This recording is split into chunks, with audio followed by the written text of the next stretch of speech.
الحمد للہ رب العالمین والصلاة والسلام علی اشرف الانبیاء والمرسلین وعلی آلہ واصحابہ اجمعین۔ قال اللہ تعالی وتبارک فی القرآن المجید والفرقان الحمید فی شان حبیبہ مخبرا وعامرا ان اللہ وملائکتہ یصلون علی النبی یا ایہا الذین آمنوا صلوا علیہ وسلموا تسلیما۔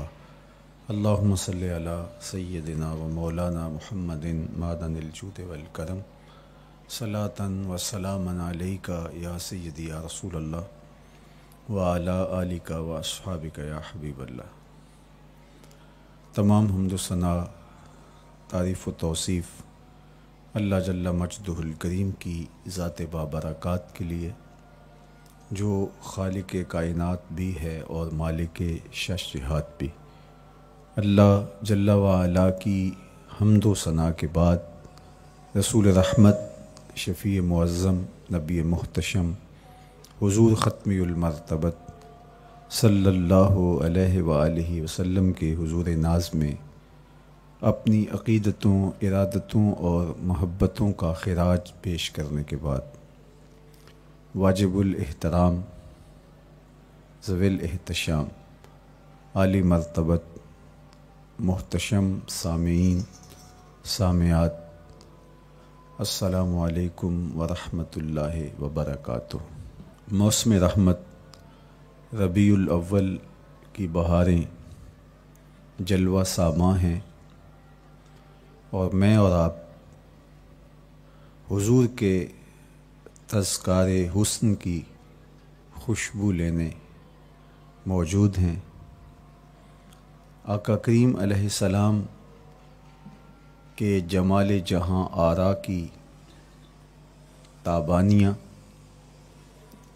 اور جلوہ سامانیاں ہمارے ذوق کی تسکین، قلب کا قرار، روح کی ٹھنڈک، ایمان کی تازگی، عشق و محبت کی نہضت کا سبب اور ذریعہ ہے۔ آقا کریم علیہ السلام کے فضائل، حضور علیہ الصلاۃ والتسلیم کے خصائل اور آپ کے شمائل بیان کرنا شروع سے ہی اہل ایمان کا طریقہ رہا ہے۔ خصائل حضور کی سیرت کے عنوان کو کہا جاتا ہے، فضائل حضور کی عظمت و رفعت حضور کے معجزات کا عنوان ہے، شمائل حضور کے اعضائے نور کا تذکرہ جاں فضا ہے، حضور کے حسن و جمال کی باتیں ہیں۔ آقا کریم علیہ السلام کے شمائل پر، خصائل پر، فضائل پر علماء نے بہت کام کیا، تصنیفات چھوڑیں، محدثین نے اس عنوان سے باب باندھے۔ قیامت تک آنے والی انسانیت کے لیے حضور کی سیرت، حضور کے کردار کے عنوانات کتب میں نقش ہیں۔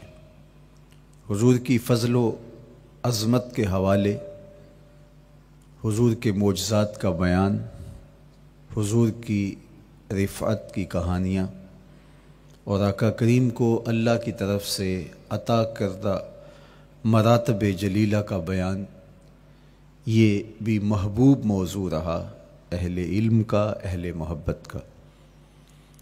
لیکن حضور علیہ السلام کے شمائل، حضور کی صورت کا بیان، حضور کے حلیہ نور کی باتیں، یہ بھی ترک نہیں ہوئیں۔ عمومی طور پہ ہم شخصیات کے کردار کے حوالے سے، ان کی عادات کے حوالے سے، ان کے خصائل کے حوالے سے، ان کی تعلیمات کے حوالے سے پڑھتے ہیں۔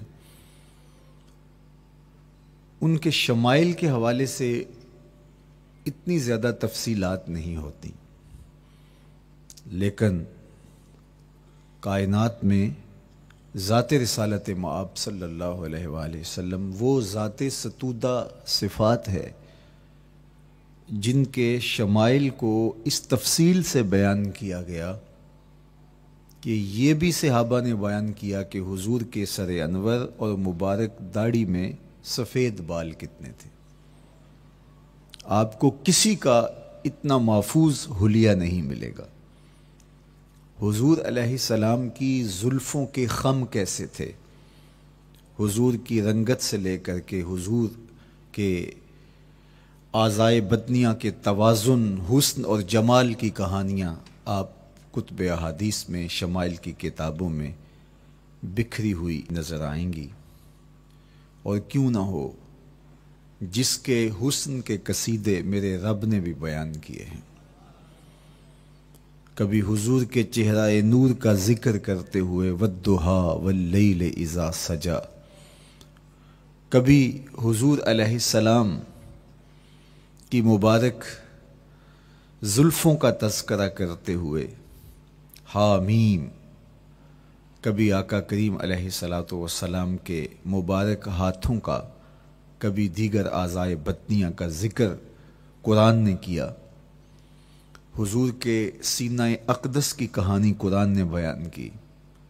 حضور علیہ الصلاۃ والسلام کی مازاغ آنکھوں کا تذکرہ قرآن نے کیا، تو پھر یہ محبوب اور مرغوب موضوع کیوں نہ ہوتا۔ اور آقا کریم کو اللہ نے وہ جمال دیا تھا، وہ حسن عطا کیا تھا، وہ خوبصورتی دی تھی جو حضور کا ہی حصہ ہے۔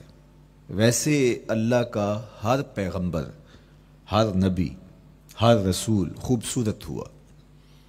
کوئی نبی ایسا نہیں ہے جو خوبصورت نہ ہوا ہو، یہ اللہ کا انتخاب ہے۔ آپ تو دکان پہ سیل مین بھی رکھیں تو اس کی باقی قابلیت کے ساتھ ساتھ اس کی شخصیت کو آپ دیکھتے ہیں کہ جو خوش شکل ہو، آنے والے کو متاثر کر سکے، باوقار لگے۔ تو جس کو اس نے نبی بنانا تھا تو اس کو اس نے یوں ہی یہ عظمت اور یہ رفت عطا کر دینی تھی۔ تو اللہ کا ہر نبی حسین، ہر نبی جمیل، لیکن جو جمال، جو خوبصورتی، جو حسن، جو شان و شوکت اللہ نے میرے اور آپ کے آقا و مولا حضور ختمی المرتبت کو عطا کی، وہ حضور کا ہی مقسوم ہے، وہ حضور علیہ السلام کا ہی حصہ ہے۔ سر انور سے لے کر پائے نور تک حضور کا ہر عضو بدن خوبصورتی کا مرقع اور جمال کا معیار ہے۔ خوبصورتی کیا ہوتی ہے، حسن محمد کو دیکھ لو۔ کوئی عیب، کوئی نقص حضور کے پاکیزہ وجود میں نہیں رکھا گیا۔ خلقت مبرأ من کل عیب، حضور کے سامنے حضرت حسان بن ثابت نے یہ پڑھا اور آقا کریم نے اس پر خوشی کا اظہار کیا اور اللہ کی بارگاہ میں دعا کی، اللہم ایدہ بروح القدس، جبریل امین سے اللہ اس کی مدد فرما۔ تو انہوں نے یہ بات کہی کہ آپ کو ہر عیب سے مبرہ رکھا گیا ہے، آپ کا پیکر نور، آپ کا وجود مسعود حسن و جمال کا ایسا مرقع بنایا گیا کہ جس میں کوئی نقص نہیں رکھا گیا۔ صوری حسن بھی عطا کیا گیا، مانوی حسن بھی عطا کیا گیا۔ حضور کے اعضاء کا جو ظاہری حسن تھا وہ بھی اپنی مثال آپ تھا، اور جو باطنی جمال اور باطنی حسن اور باطنی کمال عطا کیا گیا تھا وہ بھی اپنی مثال آپ ہے۔ اگر حضور علیہ السلام کے مبارک ہاتھوں کو جمال دیا گیا ہے، لیکن جو توانائی عطا کی گئی، جو طاقت عطا کی گئی، ید اللہ کے جو جلوے ان ہاتھوں میں رکھے گئے، وہ بھی ایک دل آویز کہانی ہے۔ اگر آنکھوں کی پتلیاں خوبصورت ہیں اور آپ کی مبارک آنکھوں کی چمک سے کائنات اس کو دیکھ کر کے مبہوت ہو جاتی ہے، مازاق کے کجلے اس میں رکھے گئے ہیں، لیکن اس کا معنوی حسن بھی دیکھیے کہ حضور بیٹھے مدینے میں ہیں اور جنت کا مشاہدہ کر رہے ہیں۔ وہ توانائی بھی عطا کی گئی کہ جس طرح روشنی میں دیکھا جاتا ہے حضور اسی طرح اندھیرے میں دیکھتے ہیں۔ فرمایا صحابہ صفیں سیدھی رکھا کرو، مت سمجھو کہ میں صرف آگے دیکھتا ہوں، میں آگے بھی دیکھتا ہوں، میں پیچھے بھی دیکھتا ہوں، میں تمہارے رکوع بھی دیکھتا ہوں اور دلوں میں پیدا ہونے والے خشوع بھی دیکھتا ہوں۔ اقبال بولے اے فروغت صبح آثار و دہور، چشم تو بی نندائے ما فی الصدور۔ لوگوں کی نظریں تو سینے کے اوپر دیکھتی ہیں، اے آمنہ کے در یتیم تیری نظر تو سینے کے اندر چھپے راز بھی دیکھتی ہے۔ تو صوری حسن بھی اور معنوی حسن بھی اللہ نے اپنے محبوب کو عطا کیا، اور اللہ جل شانہ نے وہ جمال دیا حضور کو کہ جو دیکھتا وہ دیکھتا ہی رہ جاتا۔ ایسی چمک، ایسی رعنائی، ایسی خوبصورتی اور ایسا جمال تھا، دیکھنے والے کہا کرتے ہیں اللہ اللہ، یاد آتا ہے خدا دیکھ کے صورت تیری۔ کتنے لوگ ہیں جنہوں نے صرف حضور کے چہرے کو دیکھا اور لبوں پہ کلمہ جاری ہو گیا۔ معروف نام حضرت عبداللہ بن سلام رضی اللہ تعالیٰ عنہ کا ہے۔ یہودیوں کے بہت بڑے حبر تھے، بہت بڑے عالم تھے۔ حضرت یوسف علیہ السلام کی اولاد سے تعلق تھا، اور اس معاشرت میں ایک وقار کی مسند پہ براجماں رہتے، لیکن جو ہی حضور علیہ السلام مکے سے ہجرت فرما کے مدینہ تشریف لائے تو یہ حضور کو دیکھنے آئے۔ با فضل الصدقہ اٹھا کر دیکھیے کہ ایک مناظرہ ترتیب دیا انہوں نے کہ ان سے یہ بات کروں گا، یہ سوال کروں گا، یہ اعتراض اٹھاؤں گا، لیکن جب حضور کی مجلس میں پہنچے اور آقا کریم علیہ السلام کے رخ زیبا کو دیکھا تو سارے سوال بھول گئے۔ رومی بولے اے لقائے تو جواب ہر سوال، حل شود ہر مشکلت بے کی لوکال۔ تیری ملاقات ہی تو سارے سوالوں کا جواب ہے، تیرا ایک بار دیکھ لینا ہی تو سارے مسئلے حل کر دیتا ہے۔ تو سوالات کا ایک ڈھیر اٹھائے لائے تھے، ایک گٹھڑی باندھ کے لائے تھے سر پہ رکھ کے، لیکن جو ہی حضور کو دیکھا تو وہ جو گٹھڑی باندھ کے لائے تھے اس کی گرہیں ڈھیلی ہونے لگی، پھر سوال تتلیوں کی طرح اڑنے لگے، اور حضور کو دیکھا تو کوئی سوال ہی باقی نہ رہا۔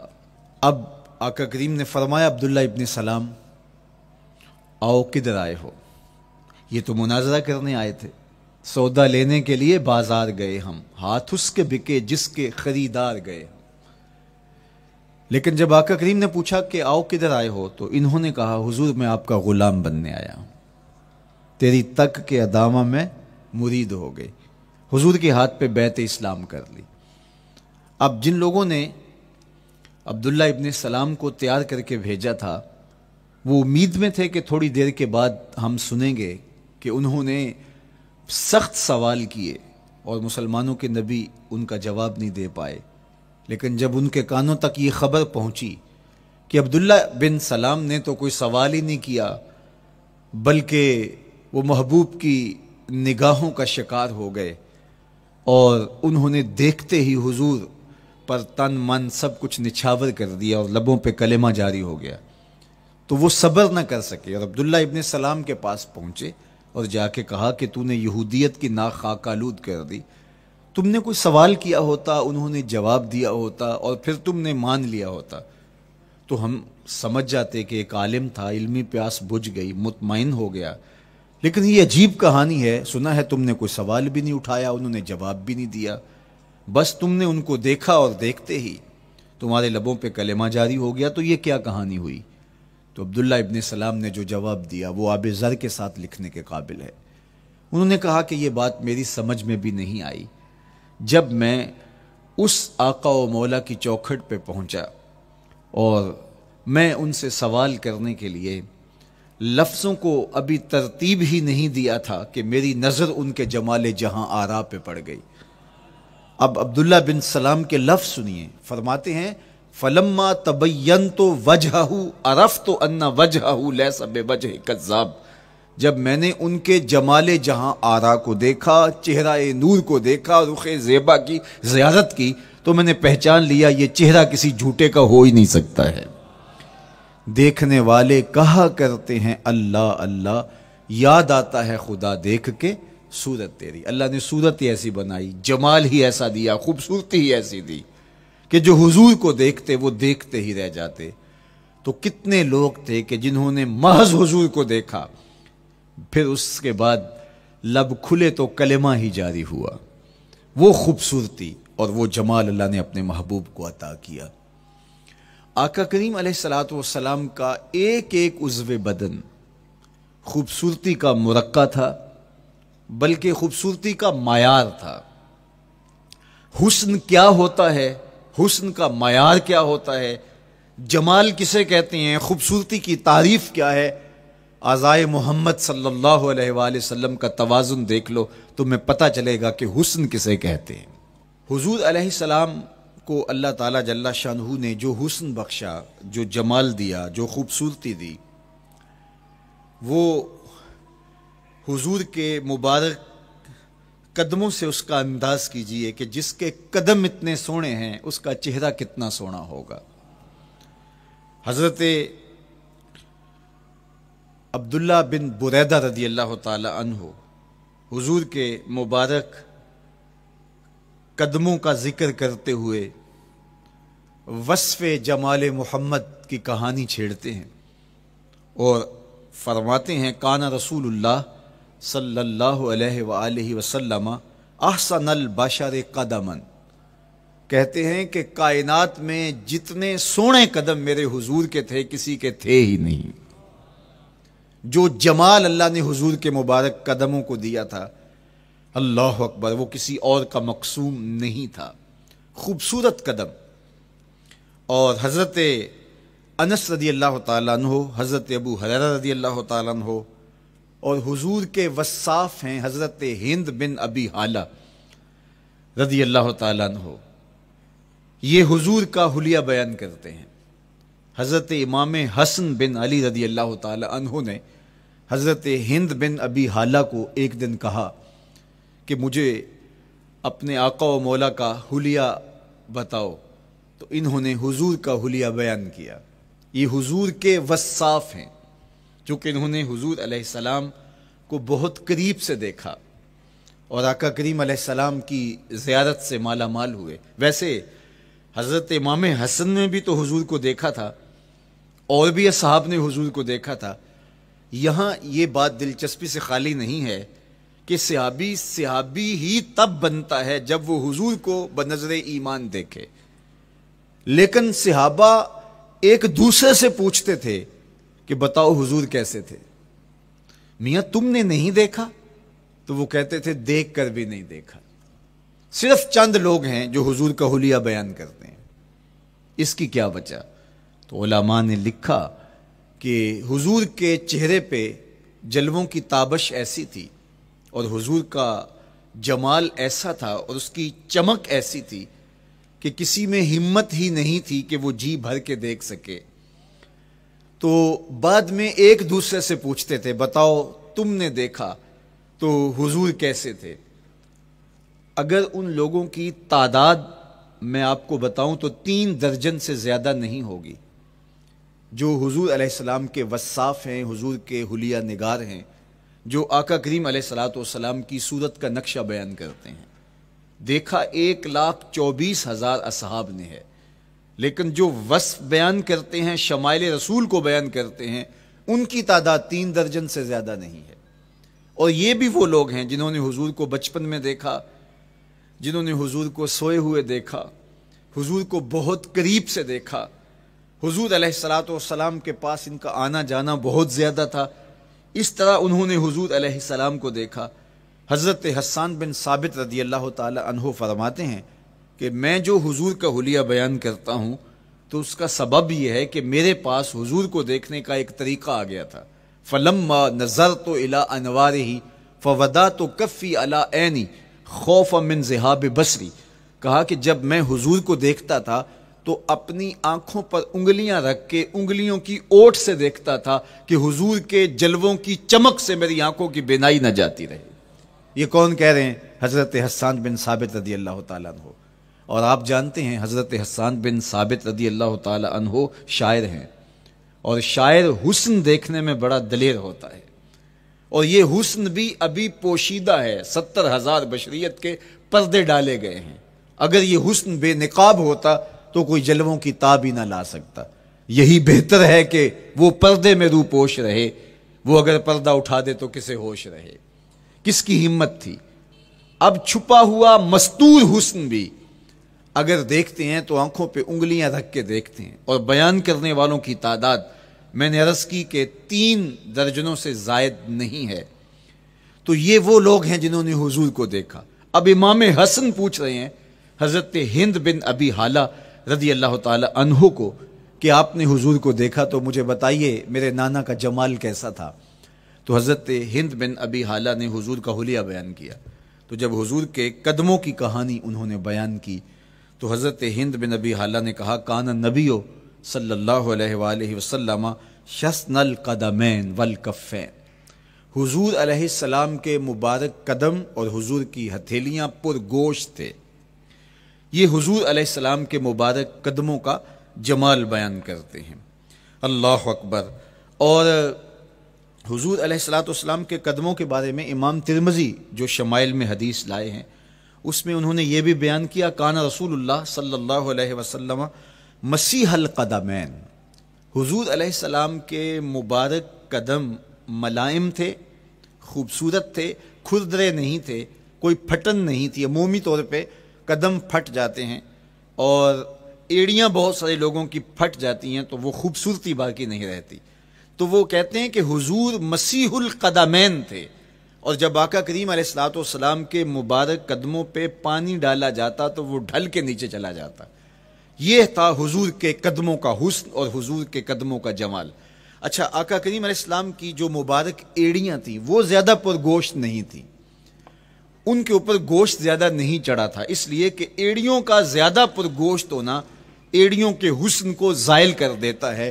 حسن کا مرقع ہی جمال مصطفیٰ ہے، تو اس لیے اللہ نے ایک ایک عضو کو تراش کر کے بنایا ہے، بلکہ پوچھ پوچھ کے بنایا ہے۔ جس طرح حسان بن ثابت رضی اللہ تعالی عنہ کہتے ہیں کَأَنَّكَ قَدْ خُلِقْتَ كَمَا تَشَاءُ، محبوب مجھے تو یوں لگتا ہے جس طرح آپ کے رب نے آپ کو آپ سے پوچھ کے بنایا ہے کہ محبوب بتاؤ کہ میں آپ کے اعضاء کو کیسے توازن اور کیسے حسن اور کیسے جمال دوں۔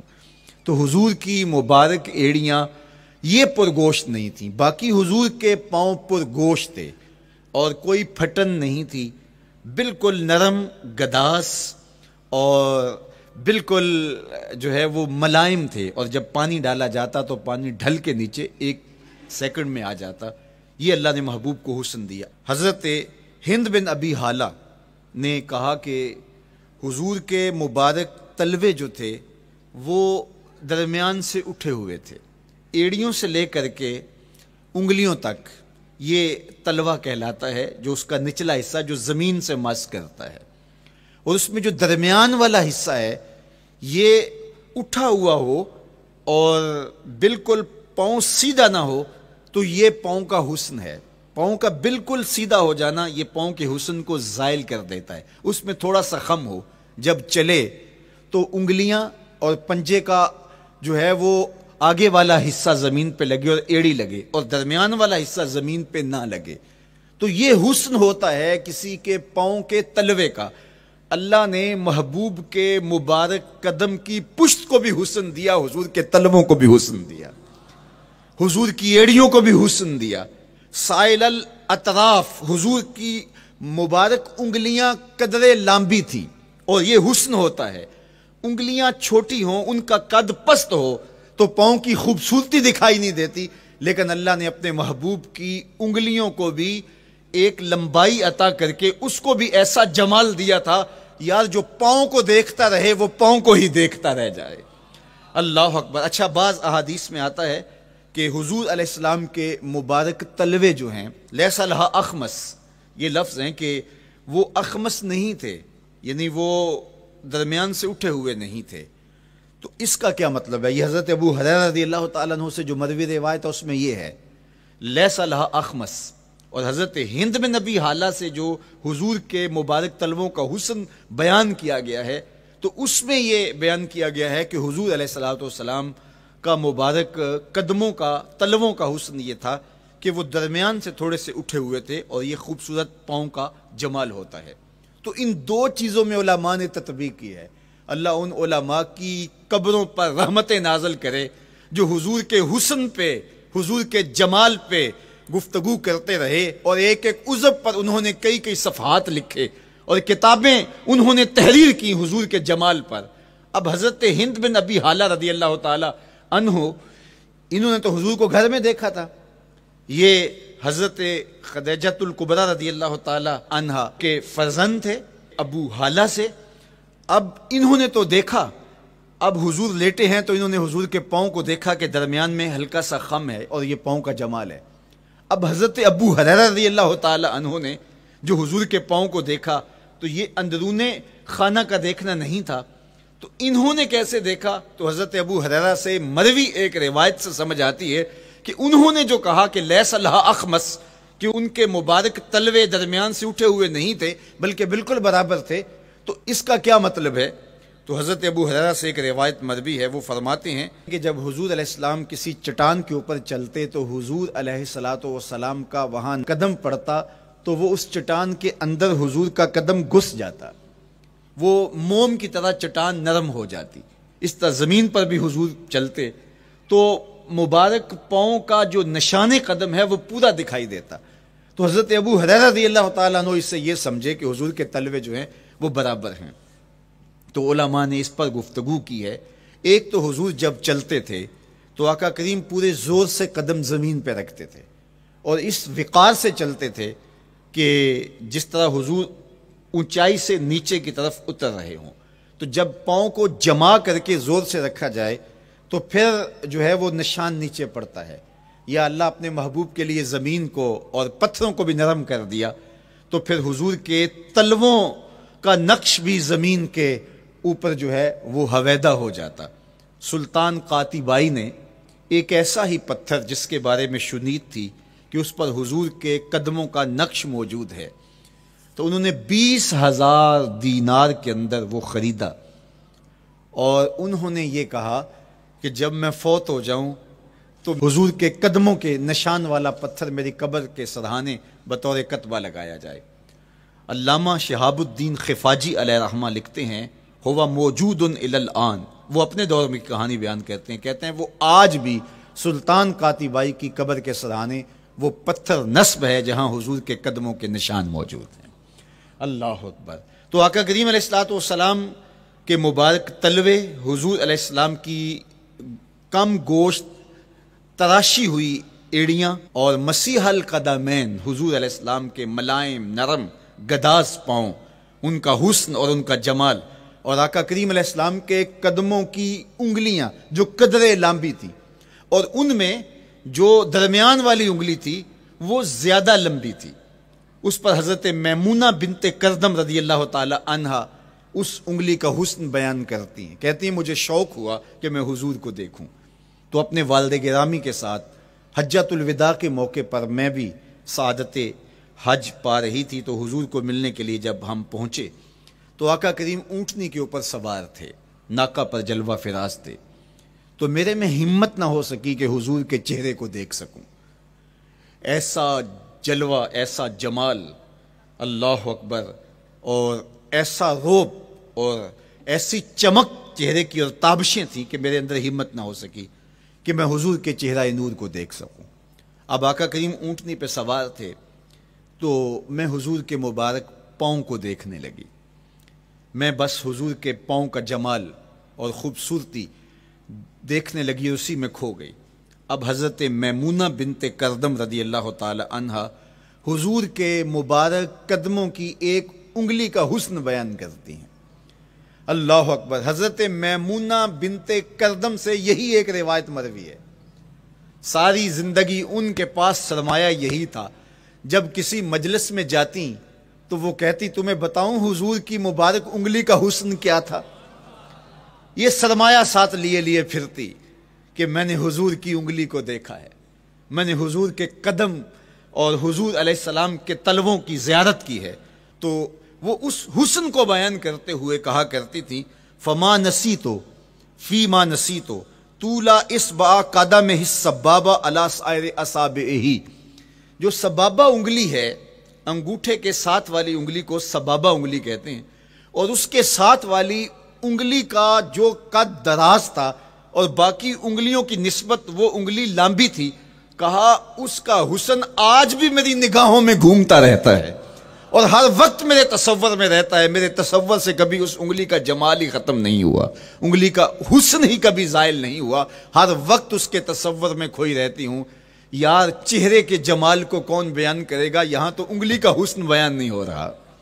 ابھی وہ شعر پڑھا جا رہا تھا نا کہ قدموں پہ جبیں کو رہنے دو، قدموں پہ جبیں کو رہنے دو، چہرے کا تصور مشکل ہے. قدموں پہ جبیں کو رہنے دو، چہرے کا تصور مشکل ہے. جب چاند سے بڑھ کر ایڑی ہے رخسار کا عالم کیا ہوگا، جب چاند سے بڑھ کر ایڑی ہے رخسار کا عالم کیا ہوگا.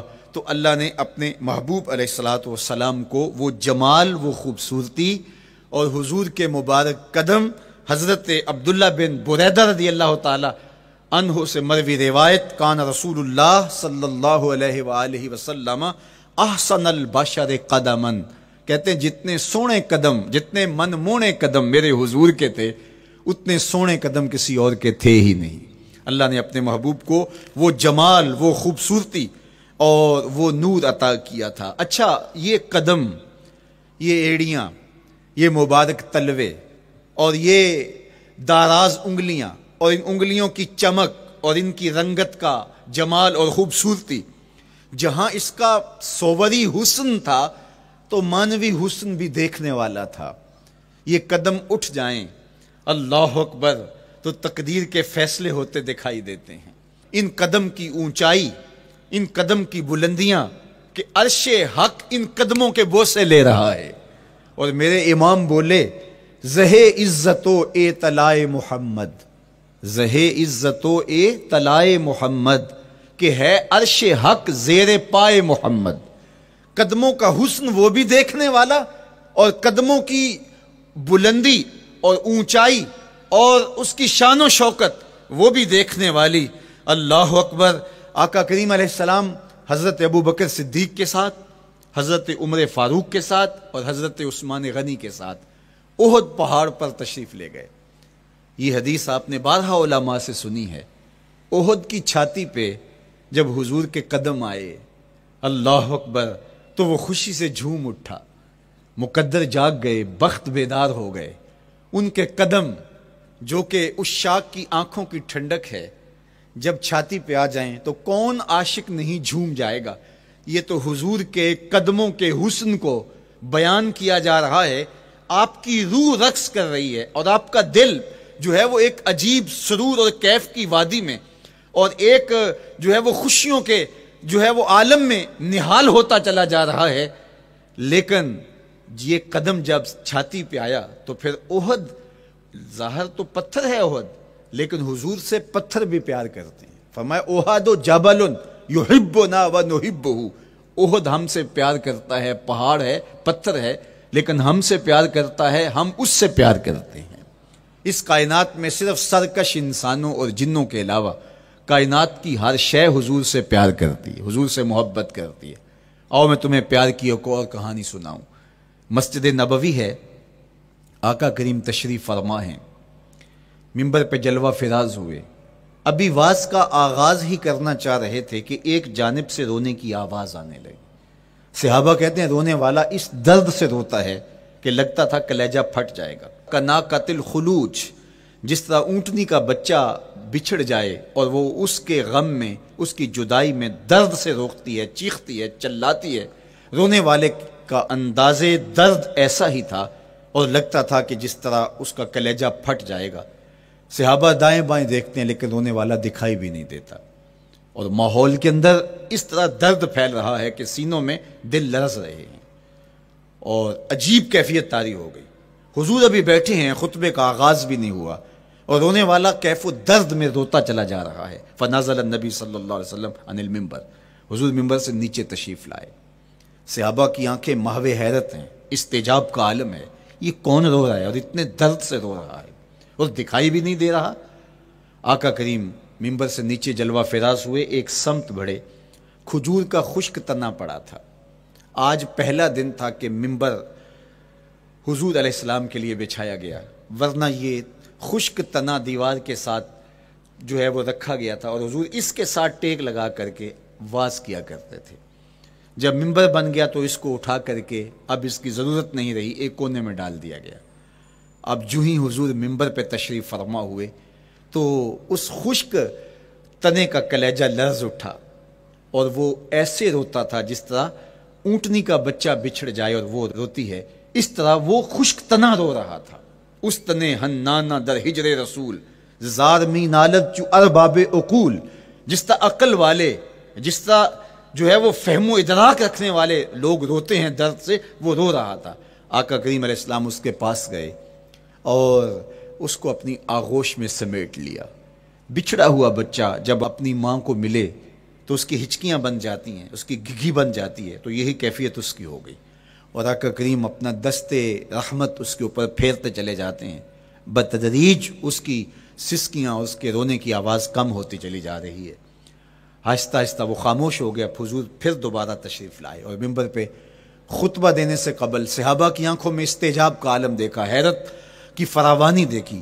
فرمایا کہ تم جو سوال کرنا چاہ رہے ہو، جو تمہاری آنکھوں میں پوشیدہ سوال ہے، میں اس کو اچھی طرح جانتا ہوں۔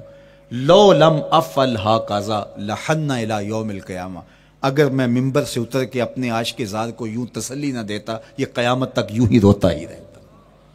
حضرت محمد بن سیرین رضی اللہ تعالیٰ عنہ کہا کرتے تھے کہ حضور کی محبت میں ایک خشک تنا بھی زار و زار روئے تو جس کے سینے کے اندر محبت بڑا دل ہے تو وہ حضور کے عشق میں آنسو کیوں نہیں بہائے گا؟ حضور کی یاد میں اس کی آنکھیں آنسو کا خراج کیوں نہیں دیں گی؟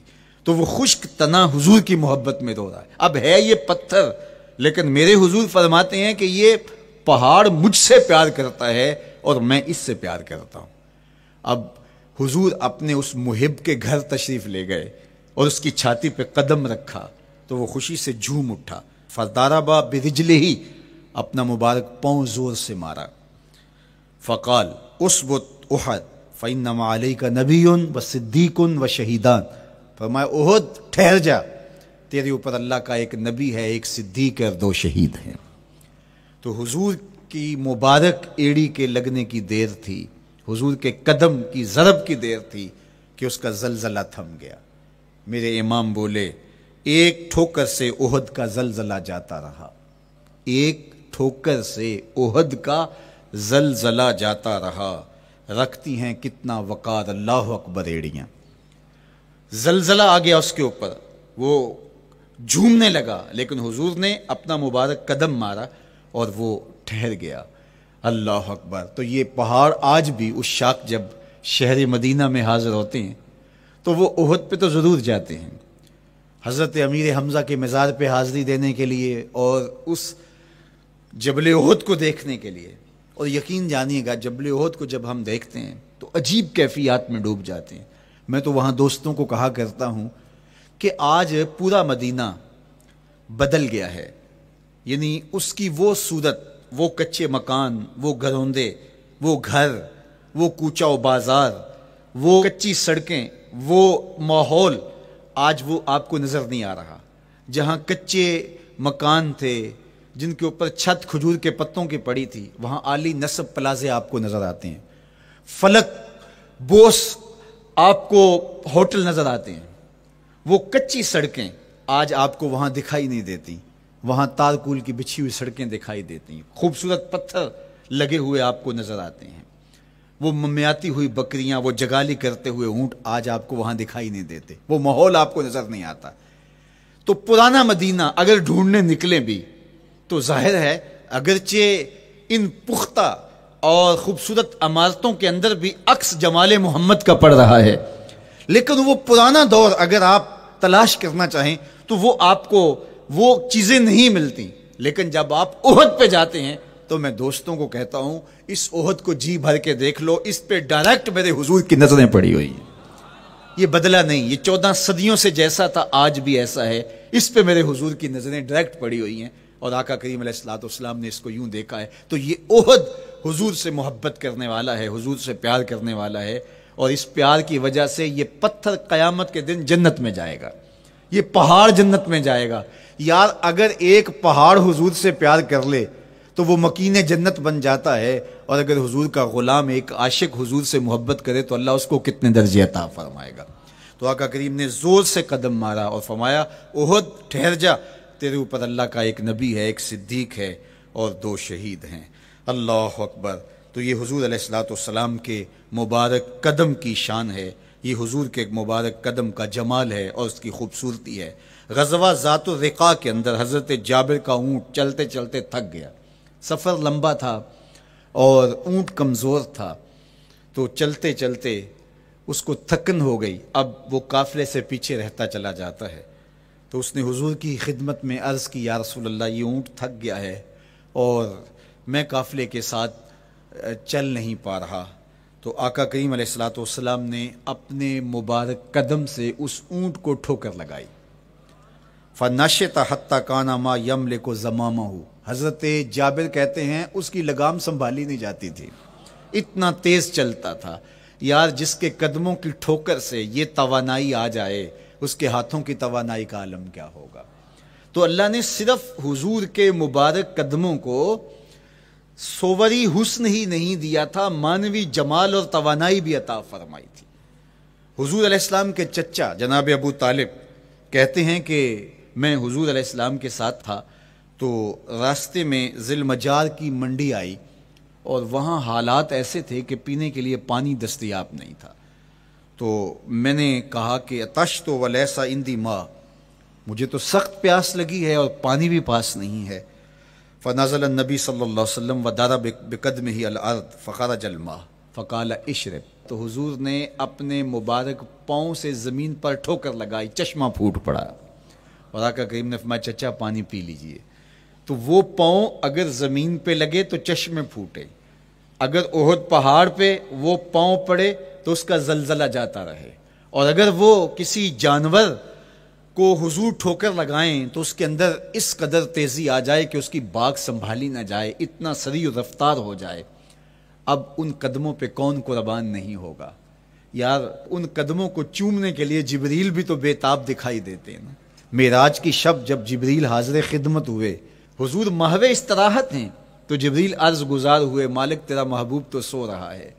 اللہ اکبر، تبارک اللہ، شان تیری تجھی کو زیبا ہے بے نیازی، کہیں پہ جوش لن ترانی، کہیں تقاضے وصال کے تھے۔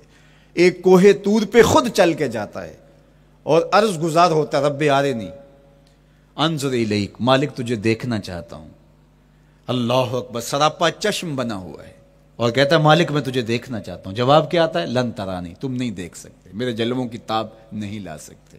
ایک خود چل کے جا رہا ہے اور تقاضۂ رویت کرتا ہے، اور جواب آتا ہے لن ترانی، اور ایک سویا ہوا ہے چادر اوڑھ کے، اور جبریل کہتے ہیں محبوب اٹھیے، رب آپ کو بلا رہا ہے۔ تبارک اللہ، شان تیری تجھی کو زیبا ہے بے نیازی، کہیں پہ جوش لن ترانی، کہیں تقاضے وصال کے تھے۔ تو جبریل حاضر خدمت ہوئے، حضور استراحت میں ہیں، تو آواز آئی یا جبریل قبل قدم ہے، میرے محبوب کے قدموں کو چوم لے۔ اب جبریل حضور علیہ السلام کے قدموں کو بوسے دے رہے ہیں۔ کسی نے جبریل سے تصور کے عالم میں پوچھا، حضور کے قدم چومے، حضور کے تلووں کو بوسے دیے، بتا کیفیت کیا ملی؟ تو بولے نہ جنت کی کلیوں میں دیکھا مزہ جو محمد کی تلیوں میں دیکھا۔ وہ سرور وہاں جو نصیب ہوا۔ وفد عبد القیس جب مدینہ المنورہ آیا تو ان میں ایک صاحب ہیں، وہ کہتے ہیں میں دوڑتا ہوا حضور کے پاس آیا، بس بے چینی تھی، اضطراب تھا۔ جب آپ مدینہ المنورہ میں جاتے ہیں تو آپ کو جا کے گاڑی اتارتی ہے اور آپ ہوٹل میں سامان رکھتے ہیں، تو پھر کتنی جلدی ہوتی ہے کہ جلدی سے غسل کریں اور جلدی سے نیا لباس پہنیں اور جا کے ہرے گنبد کو دیکھیں، حضور کی مبارک مسجد کی زیارت کریں، ان کوچہ و بازار میں جائیں جہاں حضور کے مبارک قدم لگے تھے۔ اللہ اکبر۔ تو اب یہ وفد عبد القیس جب آیا تو ان میں ایک صحابی حضرت زرع رضی اللہ تعالیٰ عنہ فرماتے ہیں کہ میں پھر تیزی کے ساتھ گیا اور پھر ہم جا کے حضور کے ہاتھ بھی چومنے لگے، حضور کے قدم بھی چومنے لگے۔ یہ سعادت مند قدم جن کے بوسے صحابہ دیتے ہیں، کبھی جبریل کے بوسہ گاہ بنتے ہیں، کبھی احد پہاڑ کی چھاتی ان قدموں کو چومتی ہے۔ یہی قدم ایک موقع ایسا آتا ہے یاد خدا میں، اللہ کے شکرانے میں، نماز میں لمبے قیام میں سوج جاتے ہیں، اور میرا مالک کہتا ہے اے چادر اوڑھنے والے ساری رات جاگا نہ کر، کبھی سو بھی لیا کر۔ اللہ اکبر۔ تو یہ حضور علیہ السلام کے مبارک قدموں کا جمال اور مبارک قدموں کا حسن اور خوبصورتی ہے۔ اللہ نے اپنے محبوب علیہ السلام کے مبارک قدموں کو صوری اور معنوی حسن سے نوازا، اور یہ حسن حضور کے مبارک قدموں کا ہے۔ پھر جس کے قدم اتنے سونے ہیں اس کا چہرہ کتنا حسین ہوگا۔ ایک سوال اٹھ سکتا ہے کہ حضور کے حسن کو بیان کرنے کا مقصود کیا ہے؟ تو صاحب، کسی کے حسن کو بیان کرنے کا مقصود یہی ہوتا ہے کہ اس سے پیار اور محبت کا ربط قائم ہو، اور اگر قائم ہے تو مضبوط ہو۔ ہم حضور علیہ السلام کے حسن کو بیان اسی لیے کرتے ہیں، اور محدثین نے اس پر باقاعدہ کتابیں اسی لیے لکھی اور کتب حدیث میں باقاعدہ شمائل رسول پہ باب اسی لیے باندھے تاکہ لوگوں کے سینے میں حضور کی محبت کی جوت لگے، اور وہ جو شعلہ جوالہ ان کے سینے میں حب رسول کا ہے وہ اور بھڑک اٹھے، اور بندہ جس سے محبت کرتا ہے پھر اس کی اطاعت بھی کرنے لگ جاتا ہے۔ تو جو محبوب اتنا سونا ہے، اتنا جمال آفریں ہے، اور جس کے قدم اتنے سونے ہیں، پھر اس کے نقش قدم کو کیوں نہ تھام لیں، اس کے نقوش پا کو خضر راہ کیوں نہ بنا لیں، پھر ان کے اٹھنے والے قدموں پر اپنی زندگی کیوں نچھاور نہ کر دیں۔ اگر سر پہ رکھنے کو مل جائے نقش نال حضور تو کہیں کہ ہاں تاجدار ہم بھی ہیں۔ یعنی وہ قدم تو قدم رہا، اس قدم کی رعنائیاں، اس کی خوبصورتیاں، اس کا جمال اور اس کا حسن تو حسن رہا۔ جہاں وہ مبارک قدم لگا، جہاں وہ نقش لگا، اگر وہ نقش بھی سر پہ رکھنے کو مل جائے تو کہا کہ اگر سر پہ رکھنے کو مل جائے نقش نال حضور، حضور علیہ السلام کا قدم تو جزو بدن رسول ہے۔ حضور علیہ السلام کے مبارک قدموں میں وہ جو نالین تھی، اس نالین کا بھی نقش وہ اگر سر پہ رکھنے کو مل جائے تو ہم زمانے کے تاجدار کہلائیں گے، اور جن کے سر پہ حضور کا قدم آ جائے ان کا مرتبہ کیا ہوگا۔ تو یہاں اس نقش کو بھی دیکھیے، حضور کے مبارک قدموں میں جو نالین آیا اس کو نالین شریف کہتے ہیں۔ اس نال کو نال شریف یا ان نالین کو نالین شریف کہا جاتا ہے، اس لیے کہ وہ حضور کے مبارک جسم سے جڑ گئے، حضور سے ان کا ربط پیدا ہو گیا، وہ جزو بدن رسول نہیں ہیں، تو اس کا یہ مرتبہ ہے۔